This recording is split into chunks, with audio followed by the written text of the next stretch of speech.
আমরা আজ এই বাবা বুড়োরাজের মন্দিরে প্রতিজ্ঞা করছি, আজকে থেকে ভোট গণনা পর্যন্ত আমরা ভারতীয় জনতা পার্টির সাথে থাকবো।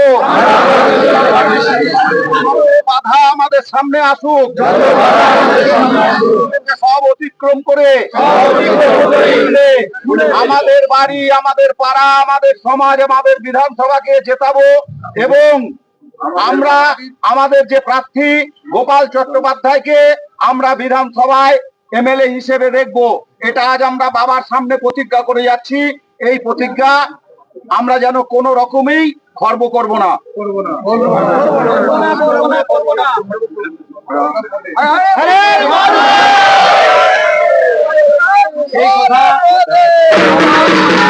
একবার জেলা সভাপতি হওয়ার পর তারপরে আপনি উত্তর বিধানসভায় প্রার্থী হয়েছেন বিজেপি, কেমন লাগছে?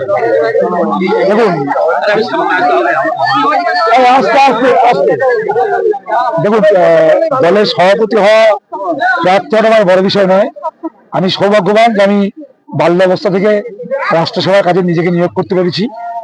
সেই কাজ করেছি, যে কাজ করার সুযোগ আমাকে ভারতীয় জনতা পার্টি এবং বিচার পরিবার আমাকে দিয়েছে। আমি তাতেই খুশি। ভারতীয় জনতা পার্টি কাজ করছি, কাজ করতে করতে রাষ্ট্রীয় কাজ এই জায়গায় পৌঁছেছি। এটা নতুন বিষয় নয়। সবাই আমরা একসাথেই, সবাই প্রেসিডেন্ট, সবাই প্রার্থী।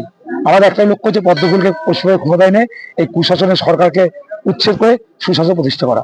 আচ্ছা, আপনার র্যালিতে এত জনজোয়ার দেখা যাচ্ছে, তো এত জনজোয়ার দেখে কি মনে হচ্ছে? আপনার সবাই কি বিজেপি মুখ হচ্ছে? পূর্বস্থ উত্তর বিধানসভা এই জেলার শক্ত ঘাঁটি, এখানে সারা জেলায় আমাদের এই মতো শক্ত আছে। উত্তর বিধানসভা এখানে পঞ্চায়েত আছে, আমাদের পঞ্চায়েত সমিতি আছে এবং মানুষ এখানে সবচেয়ে বেশি মেম্বারশিপ এই জোনের এই পূর্বস্থ উত্তর বিধানসভা আছে। মানুষ আসছে এবং তৃণমূলে আর নেই, তৃণমূলে কেউ থাকবে না। কারণ তৃণমূল দলটা পশ্চিমবঙ্গের যুব থেকে শুরু করে নারী, সমস্ত ব্যবসাদার, টোটো, অটো, হকার, সমস্ত স্তরে, সর্বস্তরে মানুষের জন্য বিপজ্জনক তৃণমূল। সবাই সেখান থেকে বেরিয়ে মুক্তি পেতে চাইছে। আচ্ছা, এবার আপনার মেন বিষয় কি থাকবে? কোন বিষয়টাকে আপনি সামনে নিয়ে ইলেকশনটা লড়বেন? আমাদের সবচেয়ে বড় বিষয় সুশাসন, দুর্নীতিগ্রস্ত গণতন্ত্র হত্যাকারী, নারী সুরক্ষাকে একদম নষ্ট করে দেওয়া, বেকার যুবকদের কর্মসংস্থান নষ্ট করে দেওয়া, সার্বিকভাবে পশ্চিমবঙ্গে পিছিয়ে দেওয়ার বিরুদ্ধে আমাদের লড়াই। আমাদের তৃণমূলকে হটাতে হবে এবং পশ্চিমবঙ্গে ডবল ইঞ্জিন সরকার, মোদীজির নেতৃত্বে সরকার প্রতিষ্ঠা করতে হবে। এটাই আমাদের মুখ্য বিষয়। আচ্ছা, আমাদের এই যে পূর্বস্থলীর উত্তর বিধানসভায় কিরকম মনে হচ্ছে? আপনার কতটা কঠিন হবে এখানে লড়াই করা? আমাদের উত্তর বিধানসভা জিত এবার নিশ্চিত। এই বিধানসভার মানুষ নিশ্চিত করে নিয়েছে তারা এবার তৃণমূলকে হটাবে, এখান থেকে এবার কোনো সন্দেহ নেই। আচ্ছা, এখানকার যে তৃণমূলের যে প্রার্থী হয়েছে তিনি হচ্ছে বসুন্ধরা গোস্বামী, তা তিনি তো বাইরে থেকে এসেছেন।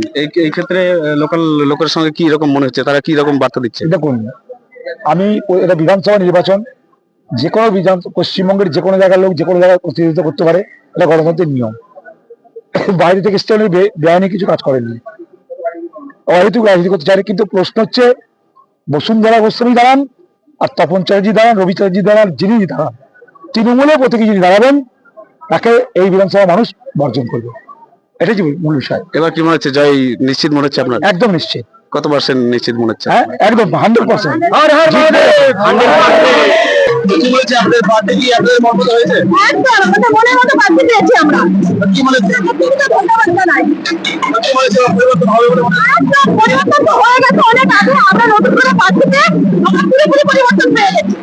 আচ্ছা, নিশ্চয় লক্ষ্মী ভান্ডার তবে যুবসাথী ইউনিয়নও দিচ্ছিলেন, তো তাতে কি সদস্যরা আমরা? আসলে লক্ষ্মী ভান্ডার দিয়ে আমাদের মায়েদেরকে অনেকটা ঘোরা করে রেখে দিয়েছে। ওরা সবসময় মায়েদেরকে ভয় দেখাচ্ছে লক্ষ্মী ভান্ডার দিচ্ছে, ওরা এটা করবি না ওটা করবি না। কিন্তু লক্ষ্মী ভান্ডারটা আমাদের অধিকার, লক্ষ্মী ভান্ডারটা রাজ্য সরকার দিচ্ছে। এটা প্রতিটা মা বোন নেবে, কিন্তু লক্ষ্মীর ভান্ডারের সঙ্গে আমাদের ২৬ নির্বাচনের কোনো তুলনা হবে না। কারণ লক্ষ্মীর ভান্ডারটা রাজ্য সরকার দিচ্ছে, তেমনি কেন্দ্র সরকার আমাদেরকে অনেক কিছু দিচ্ছে। মায়েদের উজ্জ্বলা যোজনা গ্যাস দিচ্ছে, আবাস যোজনা দিচ্ছে, ৫ কেজি করে চাল দিচ্ছে। তাই আমাদের মোদীজি আমাদের হৃদয়ে রয়েছে। শোনা যাচ্ছিল বিজেপি আসলে তারাও তো ৩,০০০ টাকা করে দেয়। বিজেপি আসলে ১,৫০০ টাকা যে লক্ষ্মীর ভান্ডার ওটা চাপা পড়ে যাবে। আমাদের বিজেপি আসলে আমাদের জন্য অন্নপূর্ণা ভান্ডার ৩,০০০ টাকা করে প্রতিটা অ্যাকাউন্টে চলে যাবে মা বোনদের। কত পার্সেন্ট আশাবাদী আমরা জিতবো? একদম 100%, 200%, 1000% আমরা আশাবাদী। আমরা পূর্বস্থলী উত্তর বিধানসভা জিতছি। 2026-এর নির্বাচন তৃণমূলের বিসর্জন, 2026-এর নির্বাচন তৃণমূলের বিসর্জন। আপনি এখন কোন দায়িত্বে আছেন এখানে? আমি ৩ নম্বর মন্ডলের ভাইস প্রেসিডেন্টের দায়িত্বে আছি বর্তমান। আমার নাম পরিমল মিস্ত্রি। তো কি মনে হচ্ছে এখানে বিজেপির কিরকম হাওয়া? আমাদের এখানকার পরিস্থিতি 3 নম্বর মন্ডলে খুবই ভালো।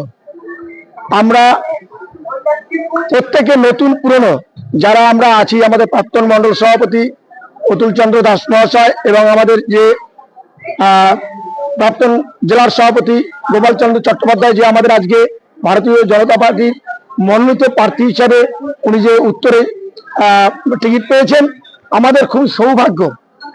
আমরা আগামীতে সবাই মিলে মিলেমিশে কোনো ভেদাভেদ না রেখে আমরা আগামী দিনে আমরা এগিয়ে চলতে চাই, এইটাই আমাদের মূল লক্ষ্য। তো কি মনে হচ্ছে এবার পরিবর্তন হবে বলে মনে হচ্ছে? একদম, আমরা প্রচন্ড ভাবে লড়াই করব। তৃণমূলের সন্ত্রাস থেকে আমরা মুক্ত পেতে চাই। তৃণমূল এবং সিপিএমের যে হারমাত বাহিনী, তাদের সঙ্গে আমরা কঠোরভাবে লড়াই করব। আমরা 3 নম্বর মন্ডল থেকে বিপুল ভোটে গোপাল দাকে জয়যুক্ত করব। কি মনে হচ্ছে টিএমসির যে প্রার্থী হয়েছে তাকে, তিনি তো বাইরে থেকে এসেছেন, তা কি বলবেন? টিএমসির প্রার্থী হচ্ছে বহিরাগত প্রার্থী। আমাদের ঘরের ছেলে, কাজের ছেলে এবং শিক্ষক গোপাল চন্দ্র চট্টোপাধ্যায়, উনি আমাদের টিকিট পেয়েছেন।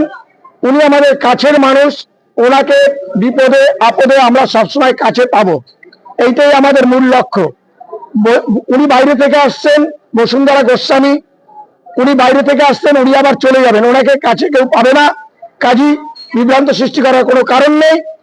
আমাদের তৃণমূল মুছে গেছে, পরিষ্কার কথা, তৃণমূল মুছে গেছে। তৃণমূল জানে যে আমরা পুরো হারিয়ে গেছি, শেষ। একমাত্র 3 নম্বর মন্ডলে ভারতীয় জনতা পার্টির নাম্বার 1 পার্টি। কতটা চ্যালেঞ্জিং আছে এই ভোট? একদম 100% চ্যালেঞ্জ দিয়ে আমরা লড়বো, একদম। মানে হিসাব মতো কোনো চ্যালেঞ্জই নাই। বিজেপি নাম্বার 1 পার্টি, 1 নম্বরেই থাকবে। টিএমসি 3 নম্বরে থাকবে, হয়তো সিপিএম 2 নম্বরে আসতে পারে। বিজেপির কাছে এই পূর্বস্থলী উত্তরে কোনো চ্যালেঞ্জই নাই, কোনো চ্যালেঞ্জের পার্টি নাই, কোনো ক্যান্ডিডেটও নাই। বিজেপি জিতবেই একদম 100% শিওর। কি তাই তো পরিমল? একদম, আমরা লড়াই করছি, লড়াই করব। আজকে থেকে আমরা এই জামালপুর গুরুরাজ মন্দিরের সামনে আমাদের প্রার্থীকে নিয়ে আমরা বিজয় উল্লাসের সহিত আমরা পুজো দিলাম। এখান থেকে আমরা আজকে থেকে প্রতিজ্ঞাবদ্ধ হলাম যে আমরা ভারতীয় জনতা পার্টিকে আমরা 4 মে আমরা বিপুল ভোটে জয়যুক্ত করে আমরা সামনের দিকে এগিয়ে যাব এবং তৃণমূলকে আমরা 2026-এর নির্বাচন, তৃণমূলের বিসর্জন, এই সংকল্প আমরা বদ্ধ হলাম। ভারত মাতা কি জয়, ভারত মাতা কি জয়, ভারত মাতা কি জয়, জয় শ্রীরাম, জয় শ্রীরাম।